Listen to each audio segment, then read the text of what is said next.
One guy decided that it was offensive and made a whole documentary called The Problem with Apu, explaining why it offended him.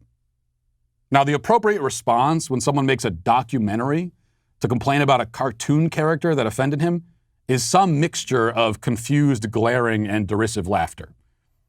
But the Simpsons' reaction eventually was to apologize and to get rid of the character entirely. And that brings us to Hank Azaria, who eventually stepped down from the role and has been on an apology tour to make amends ever since. He desperately wants people to forgive him for playing this character. Recently, he appeared on a podcast called Armchair Expert, hosted by Dax Shepperd and someone named Mona. The conversation inevitably turned to the Apu controversy, and the discussion became perhaps the most cancelable thing that I have ever canceled on this show. This conversation that you're about to hear snippets of is excruciating, but also instructive. So we have to endure it together. We'll get through this together, at least part of it. So first, I want you to hear how Dax, the host, sets up the conversation. I want you to listen to this. Okay, so one thing we have to talk about, which I don't think you'll be afraid to talk about at all, but people who listen to this show obviously probably be aware of this, and obviously Monica's also Indian, so this is a great person to be involved in this conversation. What I know of your response based on the movie, there was a movie, right, The Problem with Apu? Yes, which was a documentary film calling out the character of Apu and my voicing of it. Yeah, and man, you want to talk about, if it were me, the temptation I would have to defend myself. Because I would feel like someone was calling me personally a racist, and my identity would be on the line. Like, I'll fight to the death to prove to you I'm not a racist. The fact that your response was such that the maker of the film publicly thanked you for how you responded to it, again, to bring it all back to AA, I mean, it has to be in the mix, right? Like, can you make that response without the work you've done? Listen to the language there. I would fight to the death to prove I'm not a racist. And he would. This stands in contrast to my own approach as someone who won't even fight you in a thumb war to prove I'm not a racist. I literally won't lift a finger to prove I'm not a racist. I won't do a single thing at all to prove I'm not a racist. And that's because I'm not a monkey with a tambourine marching around and making noises at your behest. I'm not a puppet dancing on your string. I'm not a dog barking on command. Whatever analogy you prefer, it's not my job to prove anything to you. And I don't care to. I'm not going to be held hostage by the bogus labels you throw at me. And considering the fact that all white people are called racist for literally everything we do and say all the time, the term has lost all meaning and power. I don't care when people try to pin it on me. It doesn't mean anything.